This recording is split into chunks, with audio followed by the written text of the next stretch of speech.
That's right, folks. The exclusive film and video report back once again to chat about something that I am not very familiar with. However, James is. So, James, you are going to be riding the horse, as they say. Well, I'll be flying solo in my blue police box, Ghosty. Oh, yes, because we're talking about Doctor Who. Yes, this past week happened to be the 50th anniversary of Doctor Who. And I have to admit, I'm more familiar with Horton Hears a Who than I am Doctor Who, but go ahead. This past week, the final episode for the recent Doctor, Matt Smith, that was actually their 799th episode. Of course, only a British series. The show's been on there for 50 years. Right, of course. But it's really become a huge deal. When I was over at the Barnes & Noble, big bin full of Doctor Who memorabilia, Doctor Who TARDIS Christmas ornaments. I'm even going to get a TARDIS cufflinks. And just as an aside here, if you don't know this, you should know that all single guys loiter around Barnes & Noble. It's true. And they're all standing in front of that Doctor Who display. We all are. Just for those that are familiar, what's a TARDIS that may be asking? Yes. Well, the TARDIS it stands for Time and Relative Dimension in Space. I see. That is the blue police box that the Doctor travels in. It premiered in November in 1963. The first Doctor was played by William Hartnell. He does not have a name. He is the Doctor. I see. He's a Time Lord. So it literally is Doctor Who? He's the Doctor. I got you. Okay. He's just known as the Doctor. And he's a Time Lord. He's thousands of years old, and he travels through time. And William Hartnell was the first Doctor, and people always say, oh, he was really old. And he really wasn't. He was only in his 50s, but he had a long life of, unhealthy living. Carousing, which prematurely aged him. And he was the Doctor from 63 to 66. There was actually the BBC America just put out last week a beautiful TV movie all about the creation of Doctor Who. And William Hartnell, who was a stage actor, right, and he was very beloved. However, he had, he was a heavy smoker, bad, experience. So he was not remembering his lines, and that was a big issue. And he looked much older than he really was. And so after 3 seasons and the show is a hit, they're like, well, we don't know what to do because he's not working out anymore, and yet the show is a hit. And that's where they say, we're going to hire a new Doctor. We're going to create an idea where you're going to be regenerated. Right. So which is brilliant. So whenever they lose an actor, right, because he's a Time Lord, he regenerates into a new being. Another actor. My early memories of Doctor Who was being a little boy, turning on PBS occasionally, and seeing this weird show with these weird monster robot aliens chasing a man who's screaming. And that was, of course, Tom Baker. And I'm like, what is this? Now, we should say that for Americans, Tom Baker would have been the first and only Doctor Who they saw for the longest time. Because he came, when I think, believe when the show, when he came on, Tom Baker, I'm going to go through this. He came in the early to mid 70s. So that's when we started getting all the great British stuff. Right, because PBS started up. PBS. So, right, yeah. So William Hartnell, 63 to 66. Then he's replaced by Patrick Troughton from 66 to 69. John Pertwee, who's very popular and starts being the more comical. He's 70 to 74. Tom Baker. Right. The big scarf. Of course. The big when I think of Doctor Who, that's what I think of Tom Baker.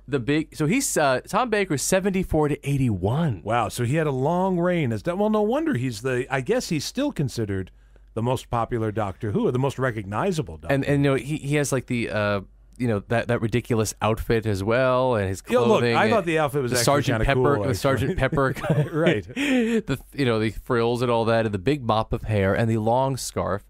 So Tom Baker's 74 to 81. Yes, that's when American audiences get Doctor Who on PBS. Then he's replaced by Peter Davison from 81 to 84. Peter Davison would actually be the youngest Doctor. Now, was he the guy with the blonde hair who had like sort of the orange Century 21 blazer? Yes, right, yeah. He was 30. He was the youngest remember. I remember it being big news when he came in. I remember. Really? Yeah, like Entertainment Tonight actually talked about it, if I'm not mistaken. Mary Hart was... interviewing. She was mournful that Tom Baker was no longer. I think because we always, it's true. When I think of Doctor Who, it's Tom Baker. However, for me now, it's become David Tennant. Mm-hmm. Then after Peter Davison, Colin Baker came in from 84 to 86. And then Sylvester McCoy came on as the Doctor from 87 to 89, and the series ended. It was over? It was over. Oh, okay. I didn't know. It was over. That was it. What happened was that American audiences, but especially the Fox network, thought, the British can't keep this going anymore. There's no money. I guess they're done. Let's try to bring it back ourselves. So in 1996, after a 7-year absence, they create a pilot movie. They actually, believe it or not, offer the role of the Doctor to Jim Carrey, who turns it down. I think we're all the better for that. And the role goes to actor Paul McGann, who many people had seen in England in a movie called Withnail and I. Yes, of course. He played the straight man opposite Richard E. Grant. Richard E. Grant would actually go on to do the voice of the Doctor in a few animated shows. Oh, I didn't even know there were ones. Okay. So this was a pilot movie co-starring Eric Roberts. Okay. And it was really set for an American audience, but also it was going to be co-produced with America and the BBC. Like Dempsey and Makepeace. Listen, there's about 4 people who know that show that I've just mentioned. Sorry. We'll talk. I'll be in the next one. Dempsey and Makepeace. It was a cop show. There was an American actor that nobody's ever heard of in America, and he was popular in Britain, and he had a TV show there. He was paired with a British cop, and he was supposed to be from New York City, and they brought it on Channel 11, long after it had ended. It was such a huge hit in Great Britain, they figured it would play in the U.S., and they ran it locally on Channel 11, and it died a death. But anyway, did they fly around? Did they fly around in a blue police box? They did not. No. So go ahead. So Paul McGann, it's only the TV movie, but it doesn't sell. And Paul McGann, he even jokes because they even say like, "Oh, you were the longest running Doctor." He's like, "No, I wasn't. I did a TV movie, but they used his image in because they were doing like the fan books, right? Of and course. he did a few radio tape recordings, BBC radio plays, and he said McGann was like, "I took it off my resume because everyone's like, you're the Doctor." Like, I did a movie for TV. What? So anyway, the Doctor's dead for 9 years. It didn't work. Then the BBC in Wales, the studio said, "Hey, let's do this," and in 2005. They cast Christopher Eccleston. They almost hired Hugh Grant. That would have been a mistake because he comes with a lot of baggage. Well, we love Hugh, but Hugh really hasn't been doing much in the past few years, and I think he might have accepted. I don't know. Well, he might have. Mickey Blue Eyes 2 wasn't coming anytime soon, so. But anyway, here's the problem. Christopher Eccleston, they were looking for a new Doctor. They didn't want anything light, very serious. And Eccleston's a very serious actor. Right. And people are like, oh, this guy's really edgy. But guess what? America came calling. Yes. He did the Doctor for only 3 months. Then he got cast on Heroes, and he literally jumped ship, and he went over to U.S. But it's funny because it didn't really work out so much with Heroes, and now he's back in England. He's replaced. Well, the first season of Heroes, allegedly, is what people tell me. The first season was great. After that, it was all downhill. Yeah. He's replaced, and the whole darkness of Christopher Eccleston and seriousness goes to levity and enjoyment with David Tennant. Now, is he the one with Billy Piper? Yeah. Oh, okay. So this. Yes. Now, let me just say this. As you know, when it comes to the women, I always have my eye out. I got my feelers out there. These people I hire to lurk around dark alleys and get information about the latest female craze. But anyway, Billy Piper, I remember a singer. Yeah. As a singer around the time of the Spice Girls, she was Britain's answer to Britney Spears.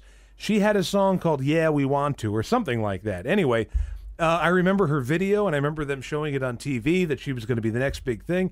Evidently, she put out a couple of records, but the music career didn't really take off, and she drifted into acting. Sort of like Patsy Kensit. Yes, exactly. Patsy Kensit and Eighth Wonder, of course. And but she drifted into acting, and was she doing the Call Girl show at the same time that she was doing Doctor Who? No, she finished it, and then she got into Secret Diary of a Call Girl. I see. Which is fine, but I watched a little bit of that, and I just couldn't. I got the DVD and I gave it to someone. Didn't really work for me, but she's just a delight. I think she's wonderful. I just love looking at her. I'm just going to say it. All right. I can't believe I admitted that on the radio. Well, you've admitted a lot of things. I've admitted many things. All right, so this is the least that you should be worried about. I loved David Tennant as the Doctor, and actually, we're actually good on time right now. Yeah. We're doing pretty well. I thought he was hysterical, and he actually was voted as the most popular Doctor. Here's the problem. He wanted out. He was doing it for 5 years, and of course, America came calling. So he left to come to America. America seems to be spoiling all the Doctor Who they Renaissance. Kind of do. But anyway, so he comes here to film a pilot. I'm not making this up. Where he played a Chicago lawyer who sort of like has a breakdown. It was supposed to be like one of those comedic drama, like in the style of Ed. That's why he left.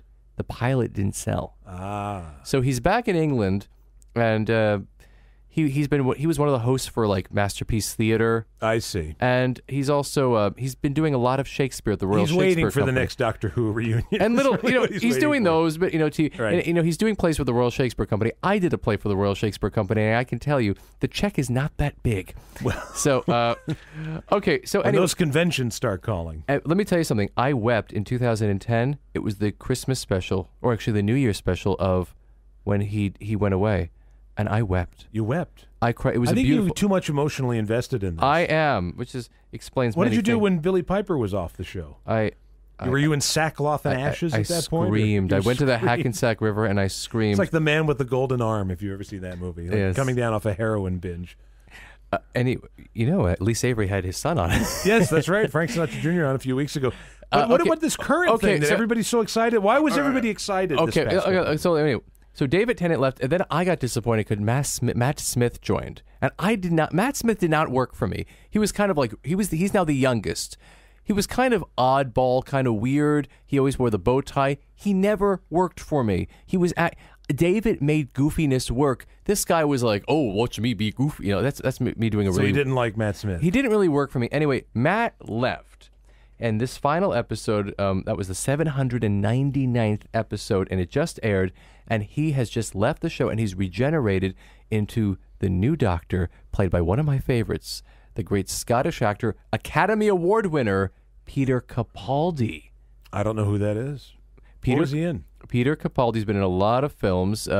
He was in one of my favorite films called In the Loop, which was from a series called The Thick of It, which is the American version, is now known as Veep, with Julia Louis-Dreyfus. All right. He was also in a rock band in the early 80s in Scotland with a young Craig Ferguson. Oh, yeah, okay. And he wrote and directed a little short film in the mid-90s called Franz Kafka's It's a Wonderful Life, starring Richard E. Grant, which won the Academy Award for Best Short Film. He's been in a ton So of... he debuted? Is that the big... Why everybody was so excited? He debuted, and he played George Harrison in that Beatles TV movie back in 85.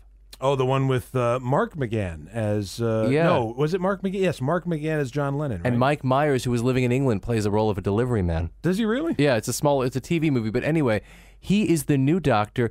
There's been some feelers, believe it or not, when David Tennant was going to leave the show, they thought about having some fun over like an occasional season of fun, and there was talk of Jennifer Saunders. That would have been interesting, but I will say, if anybody was born to play Doctor Who, yeah, and never got the chance, in his prime, who? You know who I'm going to say. Shatner? Not Shatner. No, not Shatner. He'd be terrible for Doctor Who. No, John Sessions. Yeah. Yes, exactly. Who would be better? John Sessions carries magic with him. He carries whimsy and magic in a way that Robert Lindsay doesn't. I love Robert Lindsay, Fine. But anyway, no, yes, John Sessions would be fun. But I think John Sessions would get a little too kooky. He'd be doing too many voices. But then I would have tuned in. Then I would have been a committed Doctor Who fan. That point. It's interesting with all these doctors. Also, there was a wonderful actor named Patterson Joseph. He's a British actor of Jamaican descent, and they were considering him. They thought he was too old, and he would have been the first Doctor of color. Now, let me ask you how many doctors there have been. Can you add them all up there? Okay, yes. And then we'll wrap up here. 4, We gotta be 5, done 6, with this. 7, 8, 9, 10, 11. We've had, 1, 2, 3, 4, 5, 6, 7, 8, 9, 10. We've had 11 doctors. Peter Capaldi will be the 12th Doctor. 12 doctors. We've had 50 years of James Bond, and we've had 7 of those guys. See, that's the problem with Doctor Who. There's too many darn doctors for me to follow. And we had a 16-year gap where nothing happened. Did you see this thing recently, the Doctor Who mini-movie that came out with the past actors? Yeah. Yeah, it was like a 30-minute thing. I watched it, not even knowing much about the show, but I did enjoy it. You know, they were all sort of offering their services to come back and be Doctor Who. Did you see it? It was on YouTube. It was pretty good. Anyway. But they actually all appeared in the 799th episode. One of these days, look, when I'm old and gray, well, what am I saying? That's now. But one of these days, I'm going to have a lot of free time.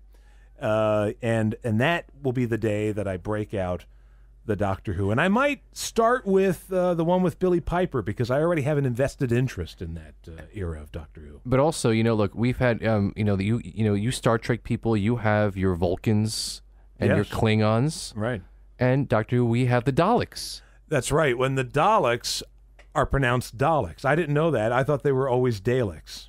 No wonder people would look at me strange that we're Doctor Who fans. But there you go, the Daleks. Who are, I guess in Star Trek world, Day of the Dalek. They're more like the Borg. And actually, the first episode of Doctor Who was actually called Unearthly Child, and you can actually watch it on YouTube. Well, there you go. So that's everything you ever wanted to know about Doctor Who. By the way, I thought we were going to talk about Miami Vice. I came all prepared with Miami Vice. That'll be next time. But Doctor Who took precedence for this week. The exclusive film and video report.